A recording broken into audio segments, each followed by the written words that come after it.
నమస్కారం అమ్మా. నమస్తే నాయన. అమ్మా, మొదటిగా రామాయణం గురించి. హ్మ్. రాము విగ్రహాన్ ధర్మ అంటారు. హ్మ్. ధర్మానికి ప్రతిరూపమైన శ్రీరామచంద్రమూర్తి హ్మ్. తన భార్యను అడవులకు పంపడం ధర్మమేనా? చెప్పండి అమ్మా. ఈ మాట అన్నది ఎవరు? రామో విగ్రహవాన్ ధర్మ అని మారీచుడు అన్నాడు. అవును. అంటే శత్రువైనటువంటి వాడే రాముణ్ణి గురించి ధర్మం మూర్తిభవించిన వాడని చెప్పాడు కదా. అవును. ధర్మానికి వ్యతిరేకంగా ఎలా ఉంటాడు ఆయన? ఉండడు. ఉమ్. పైగా తను ధర్మాన్ని పాటించటమే కాదు, ఎదుటివారు కూడా ధర్మాన్ని పాటించేటి చేస్తాడు. అవును. అది ఆయనకున్నటువంటి లక్షణం. అవతార విశేషం అది. అదే. మరి అట్లాంటప్పుడు ఇప్పుడు మీరు అడిగిన ప్రశ్న ఒకటి ఉంది. సీతాదేవిని గర్భవతిగా ఉన్నప్పుడు అరణ్యానికి పంపించటం అన్నది ధర్మం. ధర్మమేనా అని.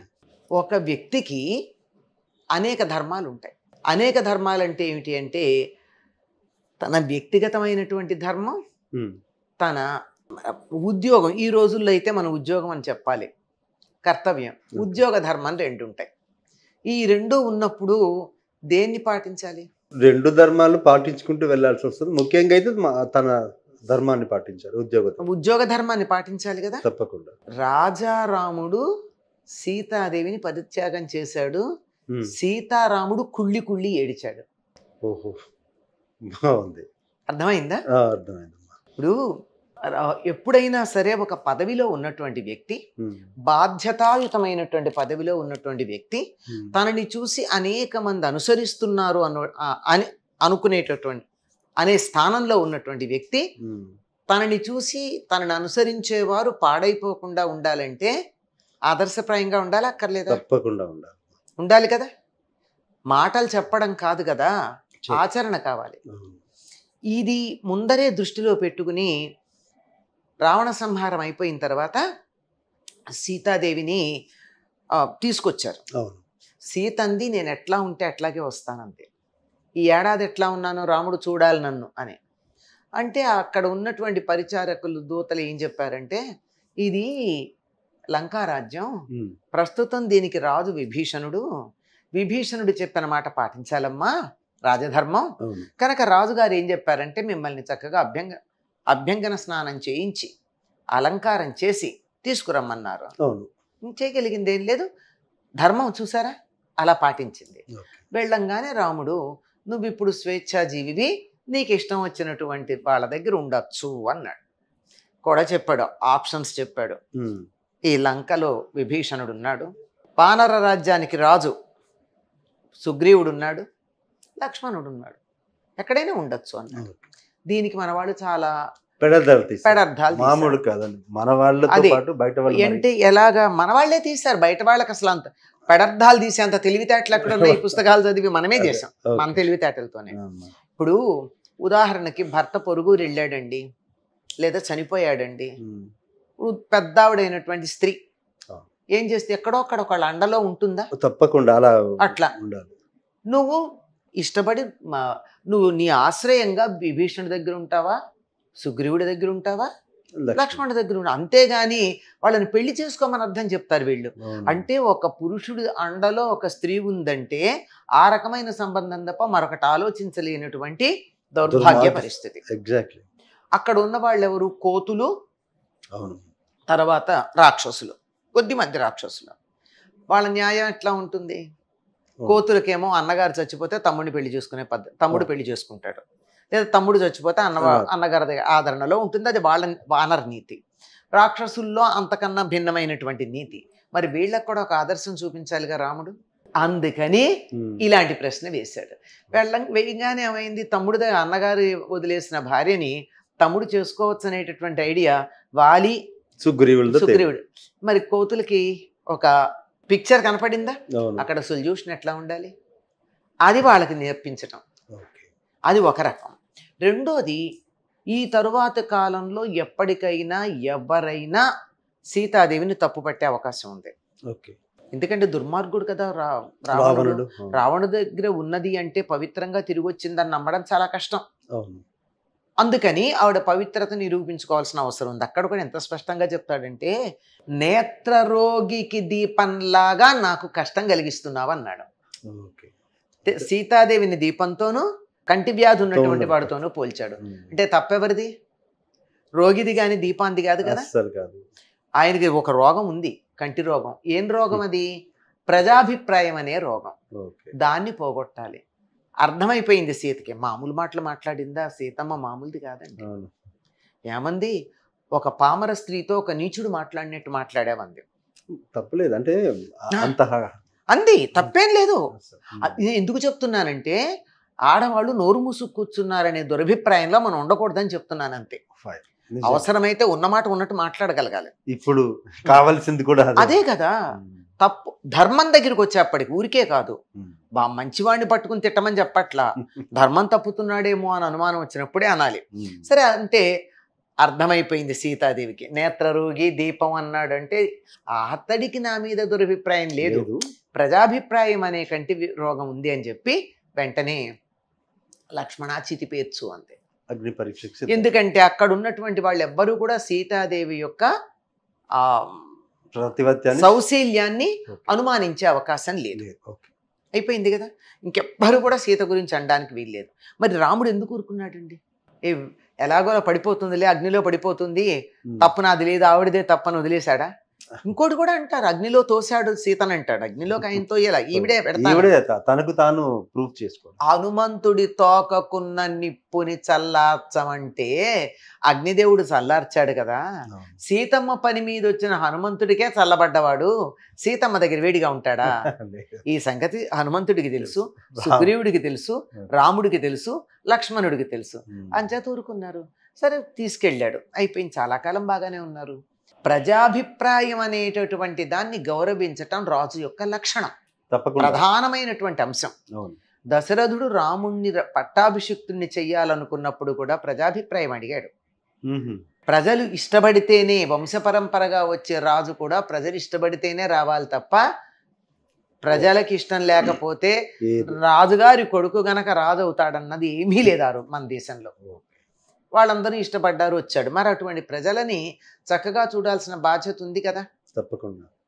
అలాంటప్పుడు ఏం జరిగింది అంటే, గూఢచారులని మీరు అందరూ వాళ్ళ వాళ్ళ ప్రాంతాలకు వెళ్ళి తెలుసుకుని వస్తారు కదా. రాత్రిపూట అందరితో మాట్లాడాడు, అందరూ వెళ్ళిపోతున్నారు. ఒకడు మాత్రం తలంచుకున్నాడు, సరిగ్గా మాట్లాడటల్లా. అందరినీ పంపించి అతన్ని ఆపాడు. వాడి పేరు భద్రుడు. ఓకే. ఈ పేరు తెలియదు కానీ మనం ఏదో అది వేరే కథ చెప్పుకుంటాం, చాకలి అది అంటాం. వీడి పేరు భద్రుడు. ఆగి, నువ్వు ఎందుకో మాట్లాడటం లేదు, నీ ముఖంలో నా దగ్గర ఏదో దాస్తున్నట్టు కనపడుతోంది, చెప్పమన్నాడు. చెప్పడు. రాజుగా ఆజ్ఞాపిస్తున్నాను, చెప్పాల్సిందే అంటాడు. అప్పటికీ సమాధానం చెప్పకపోతే నన్ను సీత గురించామన్నా అనుకుంటున్నారా ప్రజలు అని అడిగాడు. అంటే అర్థమైంది. అదే అవును అన్నాడు. ఏమనుకుంటున్నారు? ఎక్కడెక్కడైతే ప్రజలు రచ్చబండల దగ్గర నీలాటి రేవుల్లోనూ 10 మంది చేరారో వాళ్ళందరూ ఒకటే అనుకుంటున్నారు, రాజుగారు చాలా గొప్పవాడే, ధర్మాత్ముడే, అన్ని మంచి గుణాలే ఉన్నాయి, కానీ సీతమ్మ వారి పట్ల కొంచెం బలహీనత ఉంది అన్నారు. ఎందుకంటే ఒక రాక్షసుడి దగ్గర 10 నెలలు ఉన్నటువంటి భార్యని తెచ్చుకున్నారు, బలహీనత ఉంది, అంతే, బలహీనతే అన్నారు. ఒక రాజుకు బలహీనత ఉండకూడదు. రాజుకు బలహీనత ఉంటే శత్రువులకు అది బలం. మనం చూస్తూ ఉంటాం కదా, రాజకీయ నాయకులను లొంగ తీసుకోవాలంటే ఏం చేస్తారు? వాళ్ళకి చెల్లెలంటే ఇష్టం అంటే చెల్లెల్ని, మనవడంటే ఇష్టం అంటే మనవడిని, కొడుకు అంటే ఇష్టం అంటే కొడుకుని కిడ్నాప్ చేస్తారు. ఇంకా తప్పనిసరి అవుతుంది. ఇప్పుడు మళ్ళీ సీతారాముడికి బలహీనత అని తెలిసిందనుకో, శత్రురాజులందరూ సీతను ఎత్తుకుపోయే ప్రయత్నం చేస్తారు. ఇప్పుడు మళ్ళీ సీతను రక్షించుకోవడం ఎంత కష్టం, రాజ్యాన్ని రక్షించుకోవడం ఎంత కష్టం. సీతని మళ్ళీ తెచ్చుకోవడం కోసం రాజ్యాన్ని పణం పెట్టాల్సిన పరిస్థితి వస్తుంది. మన ప్రిజనర్స్ ఆఫ్ వార్ కథలు మనం చూస్తాం కదా, ఇప్పుడు చూస్తున్నవే. అటువంటి సందర్భాల్లో అటువంటి బేరాలు పెట్టడానికి అవకాశం లేకుండా వీళ్ళంటే నాకు ఇష్టం అని రాసి చెప్పకూడదు. అలా ప్రజలందరికీ సీత అంటే రాముడికి ఒక బలహీనత అనే అభిప్రాయం ఉందంటే, ఇది శత్రువులకు వెళ్ళిందంటే శత్రురాజులు వచ్చి సీతను తీసుకెళ్ళిపోతారు. సీతకి సేఫ్టీ లేదు, తర్వాత రాజ్యానికి సేఫ్టీ లేదు. అందువల్ల సీతాదేవిని వాల్మీకి ఆశ్రమం దగ్గర వదిలిపెట్టరమన్నాడు. వాల్మీకి ఆశ్రమం దగ్గర ఎందుకు పెట్టాడు? వాల్మీకి దశరథుడు మిత్రులు. దశరథుడు ఎంత బాగా చూసుకుంటాడో వాల్మీకి అంత బాగా చూసుకుంటాడు. అయినా ఆయనకి భూత భవిష్యత్ వర్తమానాలు తెలుస్తాయి కనుక సీత సేఫెస్ట్ ప్లేస్ ఏమిటంటే వాల్మీకి ఆశ్రమం. ఇది ఎన్ని రకాలు ఆలోచించాడండి. దేశక్షేమం, సీత క్షేమం ఆలోచించాడు. సీతకి వాల్మీకి తోడున్నాడు, పిల్లలు పుట్టారు, వాళ్ళు తోడున్నారు. అక్కడ ఉన్నటువంటి ఋషిపత్నులందరూ సీత అంటే సానుభూతిగా ఉన్నారు. ఋషులందరూ ప్రేమగా చూశారు. రాముడికే ప్రాబ్లం. ప్రజలందరూ అప్పుడే ఆ మాట అన్న వాళ్ళే ఎంత నిర్దాక్షిణ్యంగా భార్యను పంపించేశాడో అని వీళ్ళే అన్నారు మళ్ళీ. అంటే వీళ్ళు అక్కడ జరిగిన అగ్ని ప్రవేశం విన్నారు. ఏం అబద్ధం చెప్తున్నారో మేము చూడలేదుగా, కంటితో చూడలేదుగా, ఏముంది ఎన్నన్నది. ఇలా ఉంటాయి ప్రజాభిప్రాయం. ప్రజల అభిప్రాయాన్ని మన్నించి వాళ్ళని గౌరవించి వాళ్ళ విశ్వాసం పొంది వాళ్ళు సుఖంగా ఉండేట్టు చూడగలిగినటువంటి వాడు మాత్రమే రాజు. ఒకవేళ యథారాజా తథా ప్రజ అని ఇక నుండి రాజుగారే అలా పెద్ద క్యారెక్టర్ అన్న దాని మీద అభిప్రాయం లేకుండా ఉంటే మనకేంటి అనుకుంటారు. ప్రత్యేకంగా రాముడు అవతరించిందే ధర్మస్థాపన కోసం. దాంపత్య ధర్మం ఎట్లా ఉండాలి, ఏకపత్ని వ్రతం, పాతివ్రత్యం రెండు. మన వాళ్ళు పాతివ్రత్యం మాట్లాడతారు కానీ ఏకపత్ని వ్రతం మాట్లాడరు. అవును. కనుక ఆ రెండింటిని స్థాపించదలుచుకున్నాడు. ఒక రకంగా దాంపత్య ధర్మానికి ఒక రూల్స్ అండ్ రెగ్యులేషన్స్ ఫార్ములేట్ చేసి వాటి ద్వారా రాబోయే తరాలని బాగు చేసి మంచి సంతతి కలిగేటట్టు చేశాడు. ఈ రెండు పాటిస్తేనే కదా సంతానం బాగుండేది, తరాలు బాగుండేది. కనుక ఎన్ని ఆలోచించాడో చూడండి. ఇందులో ధర్మం లేదని ఎవరైనా అన్నట్టయితే కళ్ళ జోడు సరిగ్గా లేదని అర్థం. లేదు అంటే కళ్ళతో చూసినా కాదు, చెవులతో విన్నైనా అర్థం చేసుకోకుండా మాట్లాడిన మూర్ఖులు. మనుషుల మనస్తత్వం ఎంత భయంకరంగా ఉంటుందంటే ఈ రోజుల్లోనైనా రాముడు అశ్వమేధయాగం చేయడానికి వచ్చినప్పుడు అక్కడ కుశలవుల్ని చూసి అచ్చం రాముడిలా ఉన్నారే వీళ్ళు, రాముడు పెళ్లి చేసుకోలేదు కదా అనుకున్నారట. అంటే రాముడి క్యారెక్టర్ని డౌట్ చేశారా లేదా వాళ్ళు? పెళ్లి చేసుకోలేదు కానీ సంతానాన్ని కన్నాడు రాముడు. ఎంత భయంకరమైనటువంటి ఆలోచన. అటువంటి ప్రజలని ఒక దారిలోకి తేవాలంటే తనకి కష్టం కలిగినా తాను బాధపడ్డా ప్రజలందరూ ధర్మ మార్గంలో ఉండేది చూశాడు. 3 రోజులు అంతఃపురంలోంచి భోజనం చెయ్యాల, ప్రజల్ని చూడాల, చాలా బాధపడ్డాడు.